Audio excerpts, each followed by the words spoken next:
In the coldest and most dangerous mountains of Peru, where death lurks in every dark cave, there is a place the locals call cursed. In 2009, brave explorers entered the depths of the Condor's Throat, a labyrinth of tunnels that has devoured lives for centuries. What they discovered at the bottom would terrify them forever. Two human skeletons, locked in an eternal embrace, surrounded by the silence of death. Their white bones glowed under the flashlight beams, like ghosts from the past. But the most chilling part was yet to come. A video camera lay beside the remains, holding secrets that could make anyone tremble. When they pressed play, they watched hours of recorded agony, the final breaths of two lost souls who documented their own deaths. Who were these victims of the mountains? What horror had they endured in that stone tomb? What curse haunts those who enter the Condor's Throat? An eternal love in the Andes. The story of Christian and Lucy. Make sure to subscribe to the channel so you don't miss more cases like this, and tell me in the comments where you're watching from.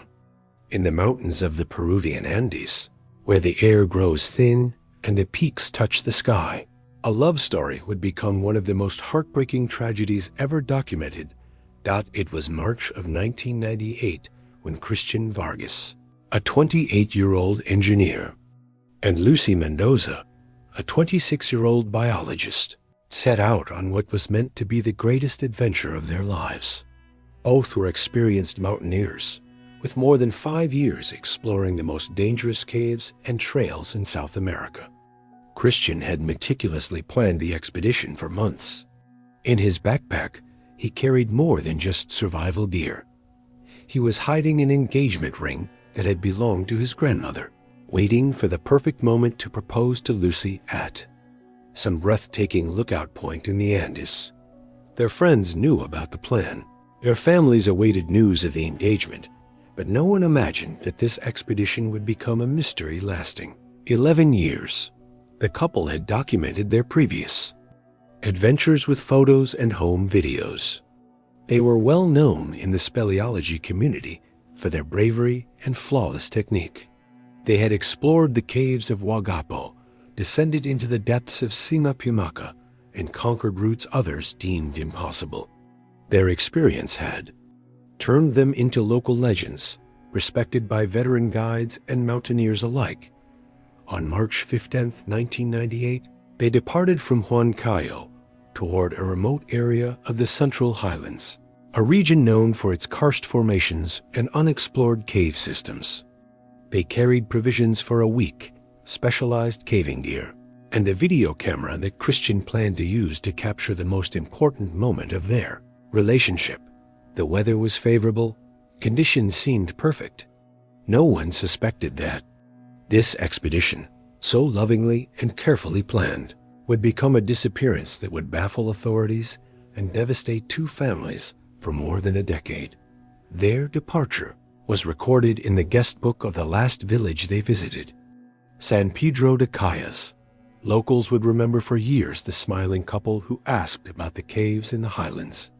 Christian had studied detailed topographic maps, spoken to the village elders about rock formations few knew of, and reviewed weather reports with the precision of a scientist.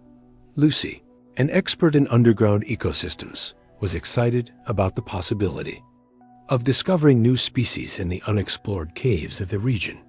Her last email, sent from an internet cafe in the village, described her excitement for the expedition, mentioned unique geological formations they hoped to find, and spoke of the indescribable beauty of the Andean landscapes. Their families in Lima received a phone call on the night of March 16th. Christian sounded confident and excited, confirming that everything was going according to plan. He told them to expect news in 5 days when they returned to the village.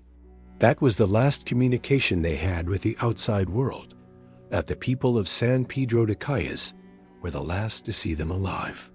An elderly woman from the village, Maria Quispe, would recall decades later how the couple shared coca tea with her at dawn on March 17th.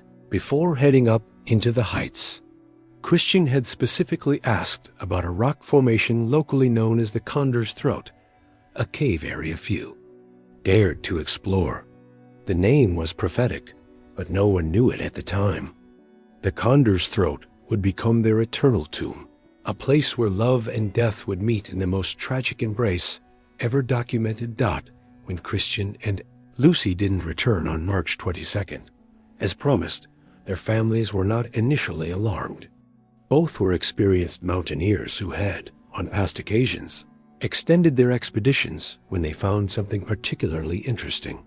However, by the third day of silence, worry turned into panic. The Vargas and Mendoza families immediately traveled from Lima to San Pedro de Calles. The entire village mobilized to help in the search. The locals knew every trail, every cave, every dangerous corner of their mountains. During the first 48 hours, over 50 volunteers combed the area, following the most likely routes the couple could have taken. The local authorities, though limited in resources, had unshakable will and organized rescue teams that worked day and night. The weather had changed drastically after March 18th. An unexpected storm had hit the region, with winds exceeding 80 kilometers per hour and brutally cold nighttime temperatures. On the fourth day, rescuers found their first clues remains of the base camp they had set up near the entrance to the Condor's Throat. Their tents were intact, but the backpacks with their caving equipment were missing. It was clear they had decided to explore the caves, but there was no trace of where exactly they had gone. The search intensified, but the caves in the area were a deadly labyrinth underground systems stretching for kilometers, with narrow tunnels, vertical shafts, and formations that could collapse without warning. Rescue teams were able to explore only a fraction of the system before the weather conditions forced them to temporarily withdraw. Days turned into weeks, and weeks into months. The disappearance of Christian and Lucy became the most talked about case of the year in Peru. Media outlets followed every development, every new clue, every theory about what could have happened. The families, devastated but determined, hired specialized rescue teams, cave geologists, and even psychics who promised to find their children. The Peruvian National Police officially classified the case as a disappearance under suspicious circumstances. Investigators considered multiple hypotheses: an accident during cave exploration, an attack by wild animals, abduction by drug traffickers operating in remote areas, or even the possibility that they had voluntarily chosen to disappear and start a new life. For 6 months, rescue teams explored more than 40 kilometers of underground tunnels. They used cutting-edge technology, fiber optic cameras, motion detectors, sonar equipment, and trained dogs capable of detecting people in confined spaces. Each tunnel explored sparked hope, but also raised more unanswered questions. Christians' parents mortgaged their home to finance private search operations. The Mendoza family sold their family business to hire the best mountain rescue specialists in South America. Both families remained united by shared grief and the hope of finding answers. The international scientific community also got involved. Speleologists from Mexico, Argentina, Spain, and France came to offer their expertise. The search for Christian and Lucy had become the most extensive cave rescue operation in Peru's history, but the mountains guarded their secrets jealously. As time went on, increasingly complex theories began to emerge. Some investigators speculated that the couple had discovered something they were not supposed to see: illegal mining operations, drug trafficking routes, or even archaeological sites that certain groups wanted to keep hidden. The region was known for its mineral wealth and as a corridor for illicit activity. The testimonies of the last known witnesses were obsessively analyzed.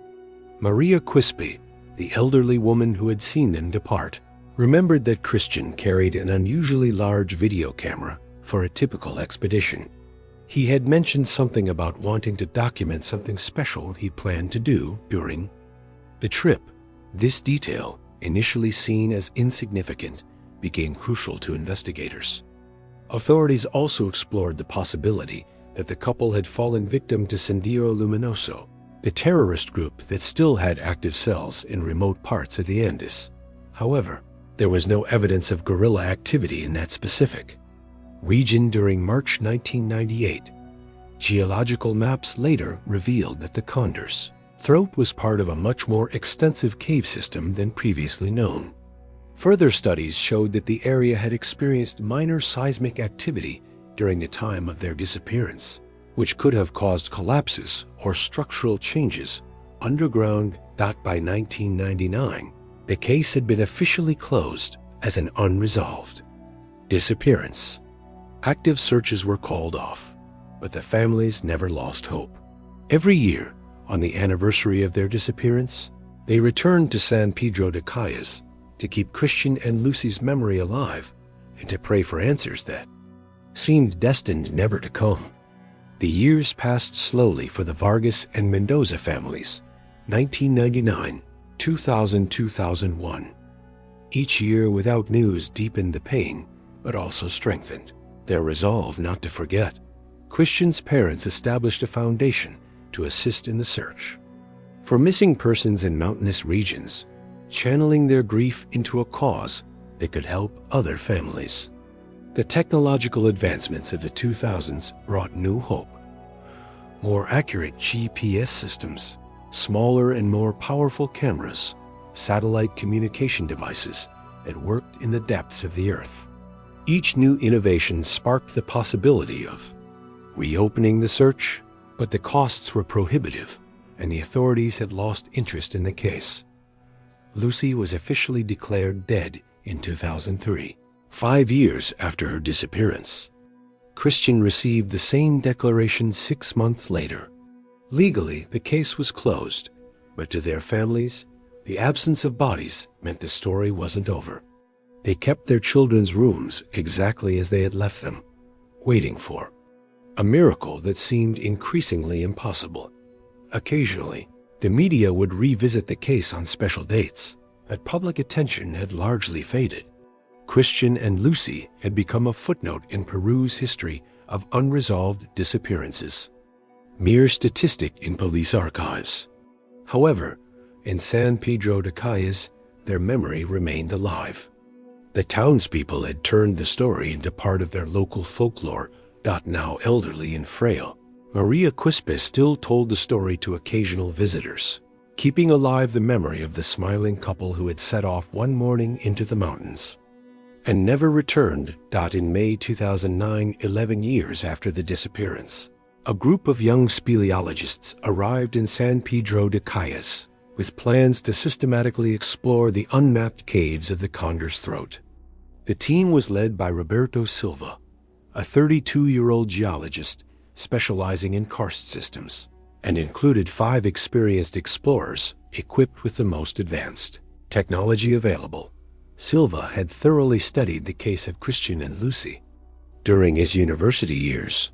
His master's thesis had analyzed patterns of disappearances in South American cave systems, and the Peruvian case had been central to his research. He wasn't specifically looking for the missing couple, but he knew the details of their last known expedition by heart. Silva's team used 3D mapping techniques, night vision cameras, and communication equipment capable of maintaining contact with the surface from considerable depths. Their goal was to create the first complete map of the Condor's Throat cave system, a project that could take several months. During their first weeks of exploration, they discovered the system was far more complex than old maps had suggested. Main tunnels branched into dozens of secondary passages, some so narrow they barely allowed a person to squeeze through. The rock formations were spectacular but dangerous, with constant risk of collapse. On May 23, 2009, while exploring a particularly narrow tunnel in the deepest section of the system, Silva saw something that made him abruptly stop the entire team. On the rocky floor, partially covered by sediment that had accumulated for more than a decade, were what appeared to be remnants of modern caving equipment. What Roberto Silva and his team found that May afternoon would mark them forever. In a natural chamber the size of a small bedroom, Connected to the main tunnel by a passage only 60 centimeters wide, lay the skeletal remains of two people in an embrace. Their bodies were positioned in such a way that it was clear they had died, comforting each other in their final moments. The scene was devastatingly beautiful and tragic at the same time. The skeletons remained in an embrace, their heads resting against one another. Their clothing, partially preserved by the dry conditions of the cave, still showed colors that made it possible to identify the brands and styles popular in the late 1990s. Next to the bodies, Silva found high-quality caving gear harnesses, ropes, lamps, and other equipment that confirmed they had been experienced explorers. But the most impactful discovery was just a few meters away. A digital video camera, still inside a waterproof case that had survived over a decade in the depths of the earth. Silva's team followed strict protocols. They photographed the entire scene before touching anything, contacted authorities immediately, and withdrew from the chamber to preserve the site's integrity. The news of the discovery reached San Pedro de Calles that same night, and by dawn the next day, representatives of both families were already on their way. The preliminary identification was almost immediate.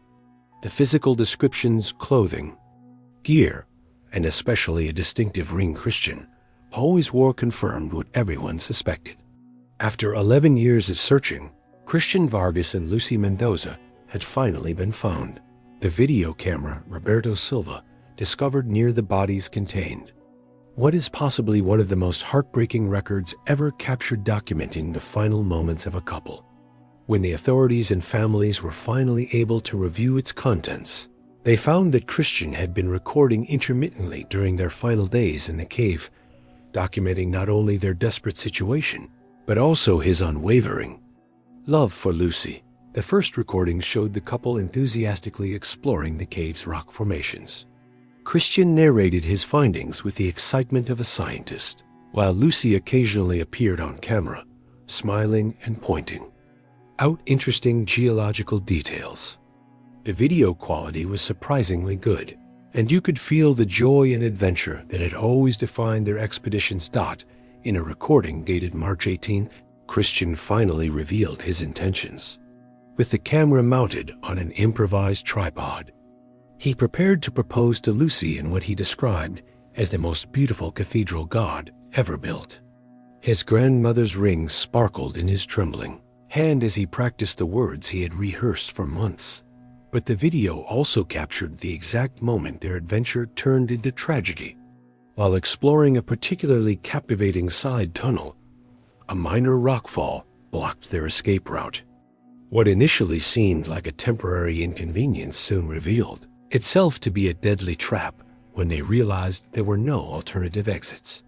Later recordings showed their desperate attempts to find a way out, their careful rationing of water and food, and gradually, the terrible realization that they might not survive. Yet even in those darkest moments, their love never wavered. Christian's final recordings were the hardest for the families to watch, but also the most beautiful. Knowing they likely wouldn't make it out, he used his final hours to create a legacy of love that would transcend death. With Lucy weakening beside him, Christian recorded a final message to their families and the world. In those last recordings, he described how they had spent their final days comforting each other, sharing memories of their relationship, and dreaming about the life they could have had. Lucy, barely audible from weakness, expressed her gratitude for having found such pure and complete love. Christian finally proposed to her in that small underground chamber, and though there was no ring on her finger, she said yes, with tears of joy. They died as they had lived together, embraced, whispering words of love until the very end.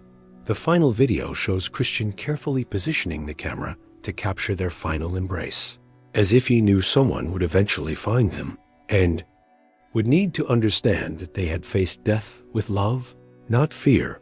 The discovery of their bodies and the video transformed a tragedy into a story of eternal love that moved the world. Their families found comfort in knowing they had not suffered alone, that they had the love of each other until the very last moment. The place where they were found became a natural sanctuary, visited by couples from around the world who came to honor their memory. Christian Vargas and Lucy Mendoza were buried together in Lima on June 15, 2009, 11 years and 3 months after their disappearance. Their story proved that true love can transcend even death, and that some love stories are meant to be eternal, preserved forever in the hearts of those who know them. 3 years after the burial, something extraordinary began happening in San Pedro de Calles. Maria Quispe, the elderly woman who had been the last person to see Christian and Lucy alive, created a tradition that would forever change the way the world remembered their story. Every March 17th, the anniversary of their departure into the mountains, she began organizing a special ceremony in the town square. The ceremony, which she called the Eternal Embrace, involved the couples of the village hugging each other exactly at 6 a.m., the hour Christian and Lucy had left on their journey. During that 5-minute embrace, Maria would read excerpts from the couple's final recordings, their words of eternal love echoing through the same mountains that had witnessed their tragedy. News of this ceremony first spread online and then through international media. By 2013, couples from all over the world were traveling to San Pedro de Calles every March to participate in the Eternal Embrace.